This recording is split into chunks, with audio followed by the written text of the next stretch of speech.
So we're gradually working through a system of brain teasers in the third chapter of Yevamot. The Mishnah actually starts to get a little bit easier after this chapter, but there's just a couple more brain teasers to come. And in order to understand the first one of them, we need a verse, we need a pasuk. And it's the first half of one of the classic verses from Devarim, from Deuteronomy, about levirate marriage, about Yibum. And you remember, we all remember, that the verse begins, Ki yeshavu achim yachdav, when brothers dwell together. We learned that unless the brothers are living at the same time, this whole thing doesn't work. And then the verse says, Umeit achad mehem, and one of them dies. Uven ein lo, and he leaves no offspring. This whole situation is triggered by a young man, or maybe an old man, but a man who dies with no offspring. Well, we'll be seeing this now, just as one of the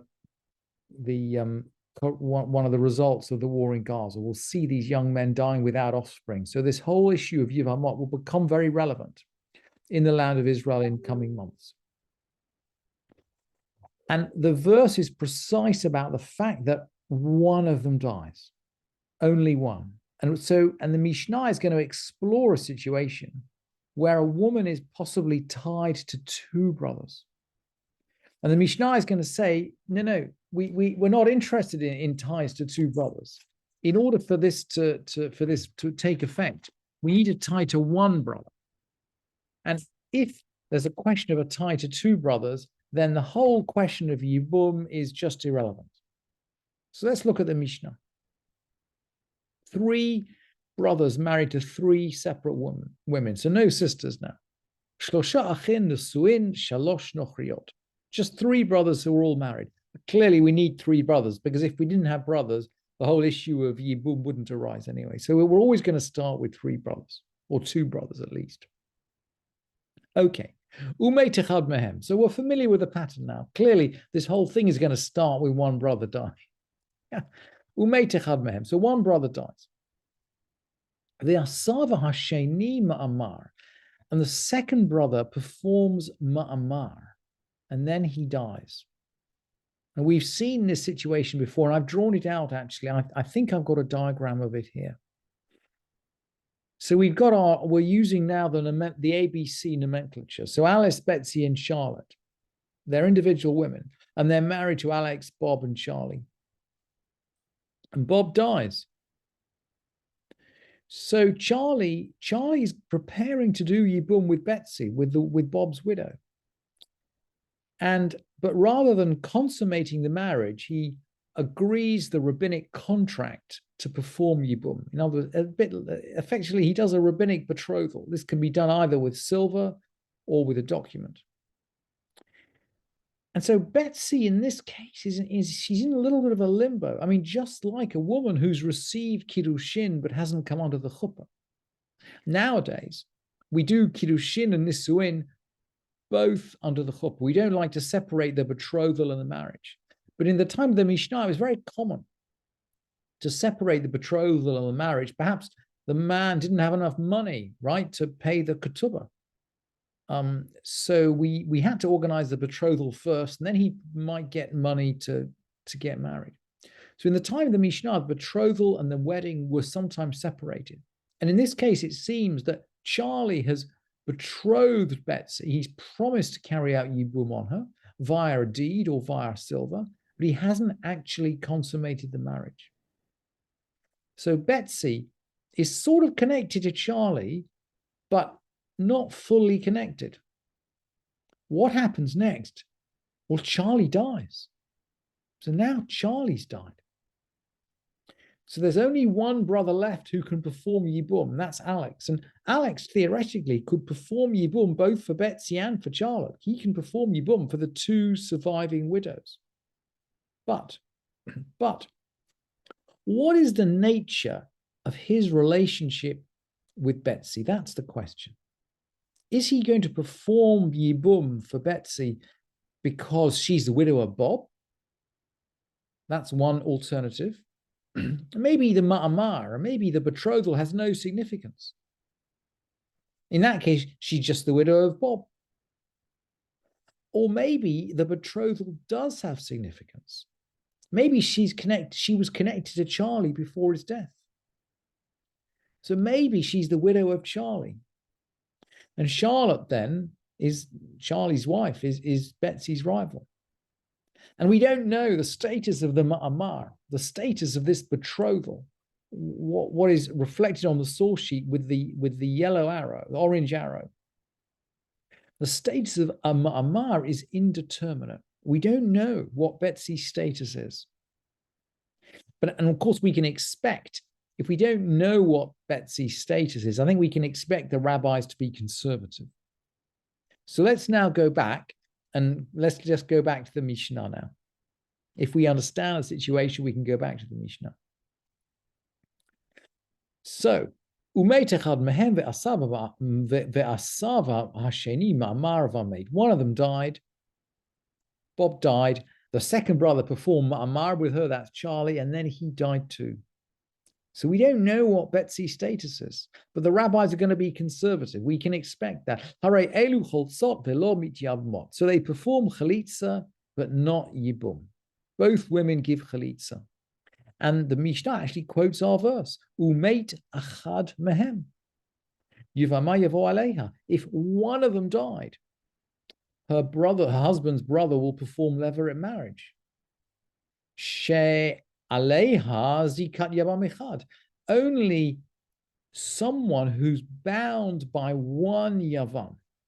Velo she'aleha zikat shnei yavamin. Not one who's bound to two yavamim. We don't know who Betsy's bound to. Is she bound to Alex or is she bound to Charlie? We're not certain. And the Mishnah is going to use this verse and the language achad, umeit achad mehem, one of them dies, to say, look, if this woman is perhaps bound to two different brothers, the whole question of yibum does not arise. And Rabbi Shimon's going to disagree, actually. Rabbi Shimon Rabbi Shimon says he can have yibum with whichever of these he wishes and then perform chalitza for the others. Because, of course, if the ma'amar really did work, then she is genuinely, if the ma'amar really did work, then that's a good question. I'm not quite sure. I mean, it's not quite clear to me why he has to only perform yibum with one of them. It's not quite clear to me. But the halacha doesn't go according to Rabbi Shimon. And then the Mishnah is going to bring us a separate example, much simpler example. So we know we passed over the top of the hill now. Two brothers married to two sisters. One of them dies. Let's go and look at this in the diagram. One of them dies, and afterwards the wife of the second brother died. Look, we just got two pairs now. It's a simple diagram. Alice and Betsy. Betsy's Alice's sister. And they're married to Alex and Bob. And Bob dies first. Bob dies first. And then Alice dies. Now, when Bob dies, we know that Alex can't perform yibum because Alex cannot marry his wife's sister. You can't marry two sisters when they're alive. But what about after his wife has died? Alice dies. So Alex is now a widower and Betsy's a widow. So the question the Mishnah wants to explore is, look, could Alex, the widower, marry Betsy, the widow? That's the question the Mishnah wants to explore. And the Mishnah rules, Harezu asura alav olamit. She's forbidden to him forever. That is, Betsy's forbidden to Alex forever. Ho'il v'nesra alav shah echat. Because she was forbidden to him for one moment. We've seen this halacha before, actually, in the 7th Mishnah. There was a time when Betsy was forbidden to Alex as his wife's sister. And the Mishnah seems to be saying, once you've been forbidden, at least in the world of Yibum, this doesn't work in general, right? In general, if if you marry a sister and she dies, you can marry the other sister. But in the world of Yibum, if someone is forbidden to you for an instant, they're forbidden to you forever. Harezo asura alav olamit. She's forbidden to him forever. Because she was forbidden to him for one moment. If you're forbidden to someone even for a short period in the world of Yibum, you're always forbidden. That's essentially that's the message which the Mishnah is giving. And then it closes the chapter with a scenario which seems almost comic, but again, perhaps what we're doing is we're defining the limits of marriage and the seriousness of marriage and the possible ramifications of errors in marriage. So maybe there is a link to this idea of asura olamit, this idea of being permanently forbidden if one is forbidden just for a short period. And the scenario which the Mishnah paints is as follows. Shnaim shekichu shtei nashim, 2 men betrothed 2 women. So there is a link to the previous Mishnah, right? We got 2 men and 2 women. And they're not, but these are not going to be brothers or sisters. Shnaim shekichu shtei nashim, 2 men betrothed 2 women. Ufishat knisatam lachupa, when they entered the chuppah, hechlifu et shel zeh lazev et shel zeh lazeh. When they entered the chuppah, they exchanged one for the other. It sounds like maybe there are 2 chuppahs happening on the same day, or maybe next door to one another. And of course, the assumption in the time of the Mishnah, we don't do this today, the assumption at the time of the Mishnah that consummating the marriage happened around the time of the chuppah. So right now, we do yichud, we do a period of seclusion after the chuppah, after the wedding. The bride and groom go away together for 15 minutes very quietly. But that is a relic of consummating the marriage. And I think the Mishnah is assuming that right after the chuppah, the marriage is consummated. Because the Mishnah goes on to say, they're guilty of having relations with a married woman. Once someone is betrothed, she has the status of a married woman. If she goes under the chuppah, going out of the chuppah with another man is completely forbidden. Once she's betrothed, she's betrothed. She needs a divorce document to release a betrothal. So the Mishnah says, they're guilty of having relations with a married woman. If they were brothers, they're also guilty of having a relationship with a brother's wife. If they were sisters, they're guilty of having relationships with a wife's sister. It's as if this Mishnah is effectively defining the, you could say, the acceptable boundaries of marriage, all in one tiny incident at the end of the chapter. And we've learned already that the final Mishnah in a chapter is very often very significant. So it's as if here we're defining all the classic issues that are forbidden in marriage. If they were brothers, they are guilty of having relations with a brother's wife. If they were sisters, of having relations with a wife's sister. And then we go on to enumerate various other prohibitions. If they were menstruants, of having relations with a menstruant. We're going to keep them apart from their husbands for 3 months in case they're pregnant, just so we can clarify who the father is. If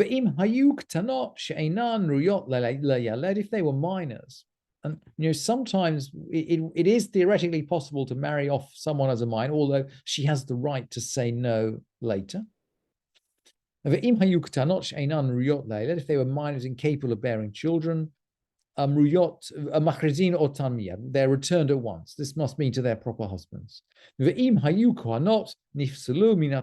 they were of priestly families, they can't eat truma, because a priest's daughter who's a priest's daughter who's having a legal relationship is a halala, right? So she can't eat. She can't be married to a kohen. She can't be married to kohen. She can't. She's not in her father's house anymore, but she can't be married to a kohen either. So she can't eat truma. So in a sense, we've defined in one Mishnah at the end of the 3rd chapter. We've made a quick survey of the essential elements of forbidden marriages. And with that, we close this section of the Mishnah, and then we move on to the 4th chapter with different material in coming days.